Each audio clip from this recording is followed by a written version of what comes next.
Hello my dear students, welcome back to my YouTube channel. आज की इस video में हम कर रहे हैं प्रैक्टिस पेपर 4 के एमसीक्यू। क्वेश्चन नंबर 1 देखिए, shift from point A on production possibility curve x1 y1। पहले ये वाला पॉसिबिलिटी कर्व है two point be on x2 y2। ये क्या दिखा रहे हैं? हम पहले वाले से बाद वाले पर शिफ्ट हो गए हैं, तो ये क्या दिखा रहे हैं? इंक्रीज इन रिसोर्सेज, है ना। What is it showing? Increase in resources, right, क्योंकि हम शिफ्ट हुए हैं। अगर हम मूवमेंट करते तो कोई मतलब नहीं था, लेकिन जब हम पहले वाले पीपीसी से बाद वाले पीपीसी पर शिफ्ट हो गए तो ये क्या है? या तो टेक्नोलॉजी इम्प्रूव हुई है या रिसोर्सेज इंक्रीज हुए हैं। तो ऑप्शन में क्या? इंक्रीज इन रिसोर्सेज, इसलिए यही आंसर है। Question number 2, shape of A R curve under perfect competition is. Perfect competition में ए आर कर्व कैसा होता है? ऐसा, ये A R is equals to M R is equals to P, है ना। तो parallel to x axis, parallel to x axis. Question number 3, which of the following is not an example of implicit cost. बताया था मैंने, implicit cost कौन सी होती है? जो हम अपने घर से ही यूज़ करते हैं, ठीक है। Rent of the owner's building, ये इम्प्लिसिट कॉस्ट है, अपनी बिल्डिंग ही यूज़ कर रहे हैं।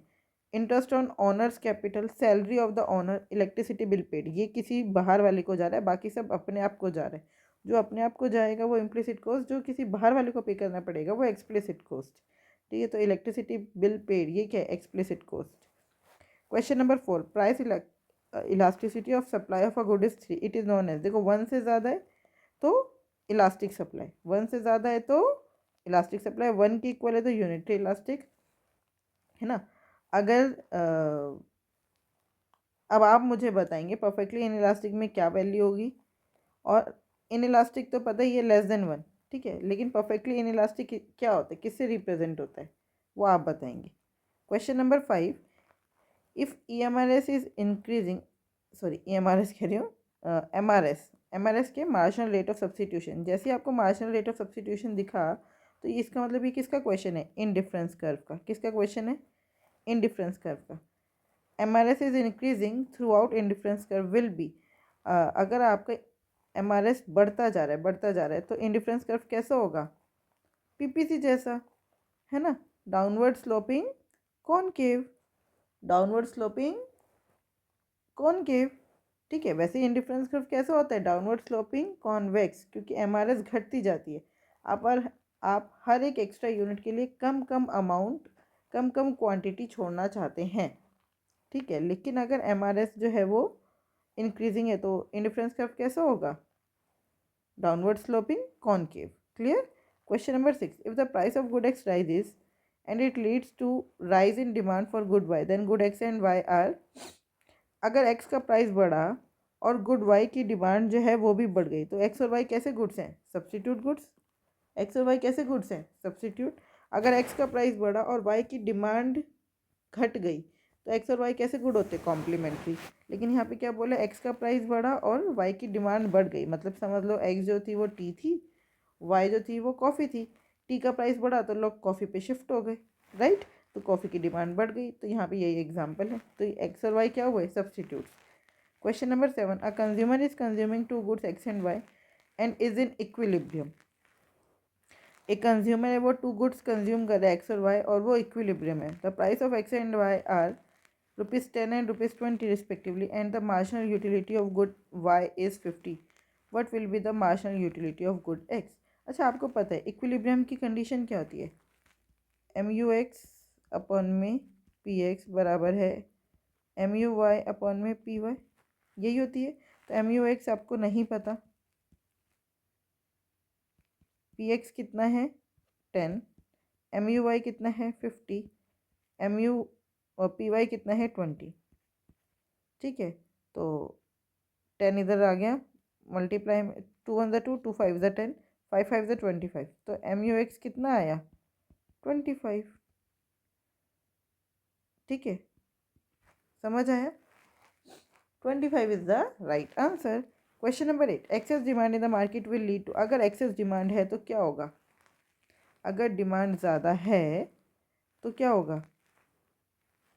Will lead to increase in demand, decrease in demand, increase in demand, contraction of demand और एक्सटेंशन ऑफ सप्लाई।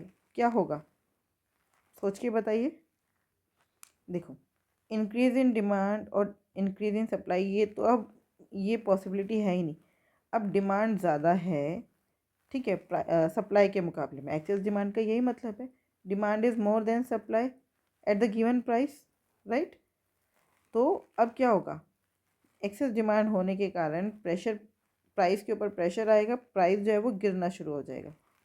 प्राइस गिरेगा तो क्या होगा, सॉरी, प्राइस के ऊपर प्रेशर आएगा और प्राइस बढ़ना शुरू हो जाएगा। प्राइस बढ़ेगा तो क्या होगा, डिमांड कम होगी, सप्लाई ज़्यादा होगी, contraction of demand and extension of supply. तो आंसर हो गया सी एंड डी। क्लियर।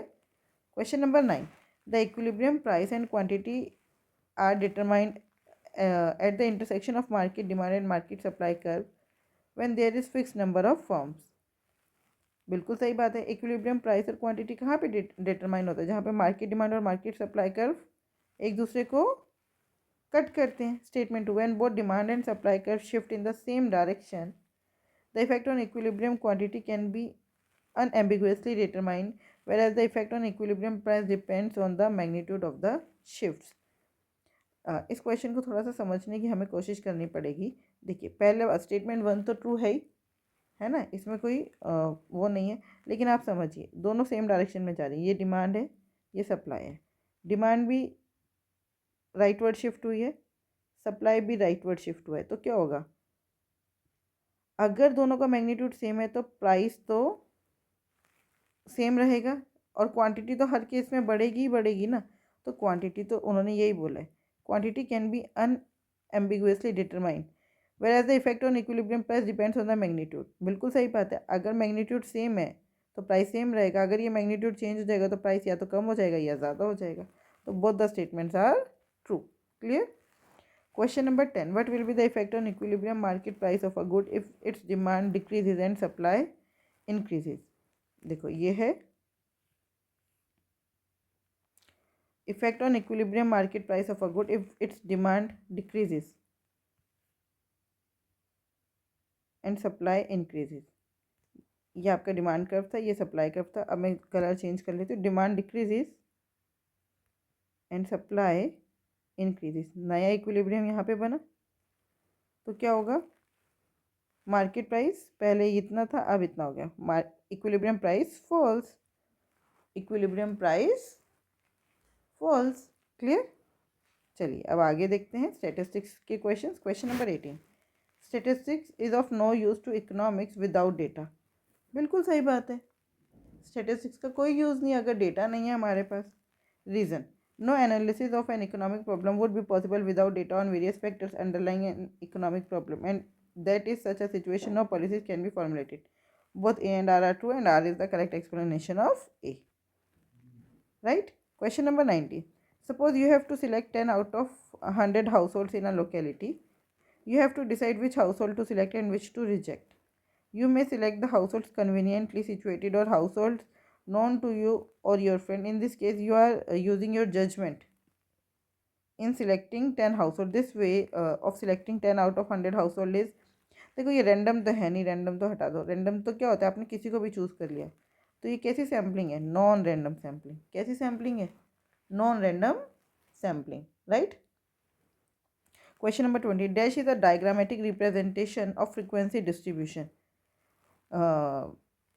इनमें से कौन सा डायग्रामेटिक फ्रीक्वेंसी डिस्ट्रीब्यूशन का डायग्रामेटिक रिप्रेजेंटेशन है, histogram, frequency array, frequency curve and ogive. आपको याद है आप ऐसे बना रहे थे, जैसे ये है एक्स और ये उसका फ्रीक्वेंसी है। यहाँ पे समझ लो क्लास इंटरवल लिखा है, और तो यहाँ पे इसको हम क्या बोलेंगे, सोच के बताइए। आपने फ्रीक्वेंसी मार्क करी है तो उसे हम क्या बोलेंगे, फ्रीक्वेंसी कर्व, राइट।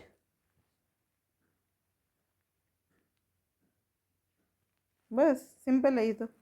बार डायग्राम कैसा होता है, वन डायमेंशनल, जिसकी सिर्फ हाइट मैटर करती है ना, सिर्फ एक डायमेंशन मैटर करता है, वो क्या है, उसकी हाइट। ठीक है, इसका और वाला देखते हैं। Match the column and select the correct alternative. At the top of each columns in a table a column designation is given to explain figures in the column. आपको ये टेबल के बारे में बताना है। टेबल के जो eight the top of each क्या बोलते हैं, eight the top of each column in a table a column designation, मतलब जो कॉलम का जो हेड है, मतलब कॉलम के हेड को किससे रिप्रेजेंट करते हैं? कैप्शन, वन का सी इन दोनों में है, ये दोनों ऑप्शन गए बाहर। सेकंड का देखिए, it is given at the top और at the beginning of the title of the table, तो सबसे ऊपर क्या होता है? Table number. सेकंड का बी, ये भी गया, यही आंसर है। थर्ड भी देखो, it has to be clear, brief and carefully worded so that the interpretation made from the table are clear and free from ambiguity. Third का A, title, the main part which contains the actual data body of the table. Clear? Question number 22. Average rainfall of a city from Monday to Saturday is 0.3 inch. Due to heavy rainfall on Sunday, the average rainfall for the week increased to 0.5 inch. What is the rainfall on Sunday? Monday to Saturday average rainfall है 0.3, और Sunday को इतनी बारिश हो गई कि पूरे due to the heavy rainfall on Sunday the average rainfall for the week increase to 0.5 inch. तो अब आपको बताना है संडे को कितनी बारिश हुई। तो देखो पूरे उसमें मंडे टू सैटरडे कितना हुआ 0.3, तो टोटल कितना हो जाएगा 0.3 इंटू में 6, 6 3 ज़ा 18, 1.8 बारिश हुई। फिर संडे को मान लो एक्स हुई, तो अब एवरेज क्या हो जाएगा 1.8 plus x divided by 7 is equals to 0.5। ये इधर मल्टीप्लाई में आया 1.8 plus x is equals to 7 5 ज़ा 35, 3.5 हो गया। X is equals to 3.5 minus 1.8 कितना हुआ, 15 में से 8 गया 7 और 1.7, समझ आया? 1.7 इंच बारिश हुई संडे को। Clear? Question number 23, the second quartile denoted by Q2 is called median. Second quartile क्या होता है? Median. Question number 24, statement 1, the measure of central tendency summarises the data with a single value which can represent the entire data. बिल्कुल सही बात है, जो central tendency है वो एक सिंगल वैल्यू से, जैसे मीन मीडियन मोड, ये सिंगल वैल्यू पूरे डेटा को रिप्रेजेंट करती है ना, तो statement 1 is correct. Statement 2, arithmetic mean is defined as the sum of the values of all observation divided by the number of observation. दोनों स्टेटमेंट ट्रू है, both the statements are true. Question number 25, statement 1, the sum of deviation of items from median is 0, no, from mean is 0, from mean is 0, ठीक है, तो median से 0 नहीं होता। Statement 2, an average alone is not enough to compare series, एक average के आधार पर हम सीरीज को कंपेयर नहीं कर सकते। क्या ये बात सही है?